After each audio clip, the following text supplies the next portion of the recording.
ರಾಜ್ಯ ರಾಜಕೀಯದಲ್ಲಿ ಈಗ ಪ್ರಾಸಿಕ್ಯೂಷನ್ ಪಾಲಿಟಿಕ್ಸ್ ಭಾರಿ ಚರ್ಚೆಗೆ ಕಾರಣವಾಗಿದೆ. ಇತ್ತ ಸಿಎಂ ಸಿದ್ದರಾಮಯ್ಯನವರು ವಜಾ ಮಾಡಬೇಕು, ಸಿಎಂ ಸಿದ್ದರಾಮಯ್ಯನವರು ಆ ಸ್ಥಾನದಿಂದ ಕೆಳಗಿಳಬೇಕು ಅಂತ ಒಂದು ಕಡೆಯಲ್ಲಿ ಚರ್ಚೆ ಆಗ್ತಿದ್ರೆ, ಇನ್ನೊಂದು ಕಡೆಯಲ್ಲಿ ಅಹಿಂದ ಸಂಘಟನೆಗಳು ಸಿಎಂ ಸಿದ್ದರಾಮಯ್ಯನವರಿಗೆ ಬೆಂಬಲವನ್ನ ಸೂಚಿಸ್ತಾ ಇದೆ. ಇವೆಲ್ಲದರ ನಡುವೆ ಈಗ ಸಿಎಂ ಸಿದ್ದರಾಮಯ್ಯನವರ ವಿರುದ್ಧ ಮತ್ತೊಂದು ದೂರು ದಾಖಲಾಗಿದೆ.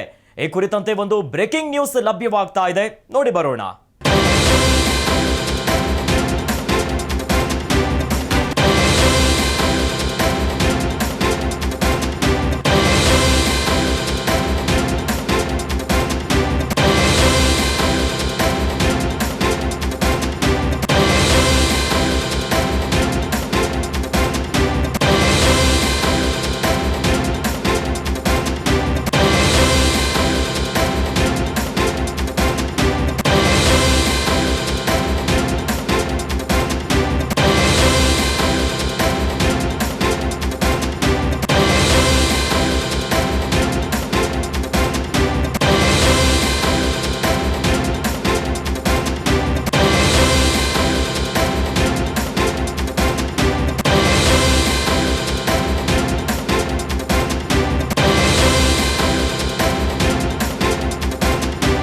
ಮುಖ್ಯಮಂತ್ರಿಯನ್ನೇ ವಜಾ ಮಾಡ್ತಾರಾ ಗವರ್ನರ್? ಇಂಥದ್ದೊಂದು ಪ್ರಶ್ನೆ ಉದ್ಭವ ಆಗಿದೆ.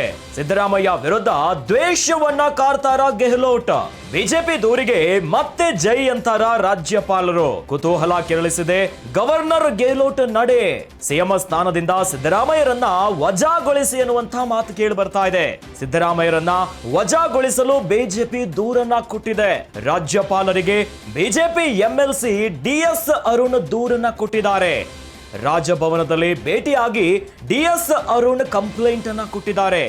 ಕರ್ನಾಟಕದಲ್ಲಿ ಹಣಕಾಸು ಅವ್ಯವಹಾರ ನಡೆದಿದೆಯಂತೆ, ಸಂಚಿತ ನಿಧಿಯ ದುರುಪಯೋಗ ಮಾಡಿಕೊಳ್ಳಲಾಗಿದೆ ಅಂತ ದೂರನ್ನ ನೀಡಲಾಗಿದೆ. ಇದೇ ವಿಚಾರವಾಗಿ ಹಣಕಾಸು ಇಲಾಖೆಯನ್ನ ಸಿಎಂ ನಿರ್ವಹಿಸುತ್ತಿದ್ದಾರೆ. ಸಿದ್ದರಾಮಯ್ಯರಿಂದ ಸಂವಿಧಾನದ ಬಾಧ್ಯತೆಯ ಉಲ್ಲಂಘನೆ ಆಗಿದೆ ಅಂತ ದೂರನ್ನ ಕೊಟ್ಟಿದ್ದಾರೆ.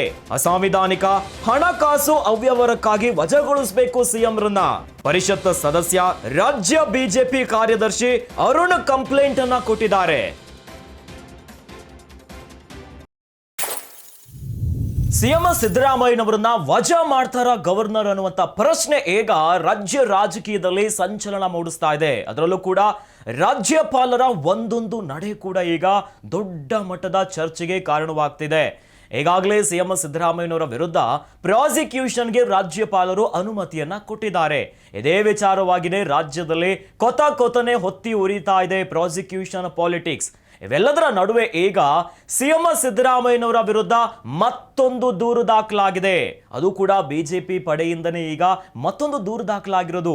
ಬಿಜೆಪಿಯ ಕಾರ್ಯದರ್ಶಿ ಇನ್ನು ಪರಿಷತ್ ಸದಸ್ಯ ಆಗಿರುವಂತಹ ಡಿಎಸ್ ಅರುಣ್ ರಿಂದ ರಾಜ್ಯಪಾಲರಿಗೆ ದೂರನ್ನ ಕೊಟ್ಟಿದ್ದಾರೆ. ರಾಜಭವನಕ್ಕೆ ಹೋಗಿ ಸಿಎಂ ಸಿದ್ದರಾಮಯ್ಯನವರಿಂದ ಹಣಕಾಸು ಅವ್ಯವಹಾರ ಆಗಿದೆ, ಸಂಚಿತ ನಿಧಿಯಿಂದ ಕಂಪ್ಲೀಟ್ ಆಗಿ ಅವ್ಯವಹಾರ ನಡೆದಿದೆ, ಹೀಗಾಗಿ ಸಿಎಂ ಸಿದ್ದರಾಮಯ್ಯನವರನ್ನ ವಜಾ ಮಾಡಬೇಕು ಅಂತ ಮತ್ತೊಂದು ದೂರನ್ನ ದಾಖಲಿಸಿಕೊಂಡಿದ್ದಾರೆ. ಇದೇ ಈಗ ಸಾಕಷ್ಟು ಅನುಮಾನಗಳಿಗೆ ಎಡೆ ಮಾಡಿಕೊಟ್ಟಿರುವಂಥದ್ದು.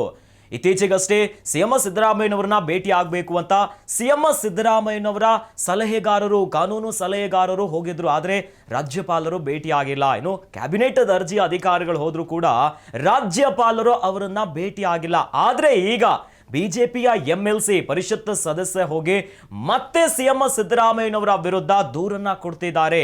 ಇದೇ ದೂರು ಈಗ ಮತ್ತೆ ಚರ್ಚೆಗೆ ಕಾರಣವಾಗ್ಬಿಟ್ಟಿದೆ. ಹಾಗಾದ್ರೆ ರಾಜ್ಯಪಾಲರ ನಡೆ ಈಗ ದೊಡ್ಡ ಪ್ರಶ್ನೆಯನ್ನ ಹುಟ್ಟು ಹಾಕ್ತಿದೆ. ಹಾಗಾದ್ರೆ ರಾಜ್ಯಪಾಲರು ಎಲ್ಲಾದ್ರೂ ಸಿಎಂ ಸಿದ್ದರಾಮಯ್ಯನವರನ್ನ ವಜಾ ಮಾಡ್ತಾರಾ? ಸಂವಿಧಾನಿಕವಾಗಿರುವಂತ ಸಂಘರ್ಷ ಮತ್ತು ಬಿಕ್ಕಟ್ಟು ಎದುರಾಗುತ್ತೆ ಎನ್ನುವಂತ ಯಕ್ಷ ಪ್ರಶ್ನೆ ಈಗ ಕಾಡ್ತಾ ಇದೆ.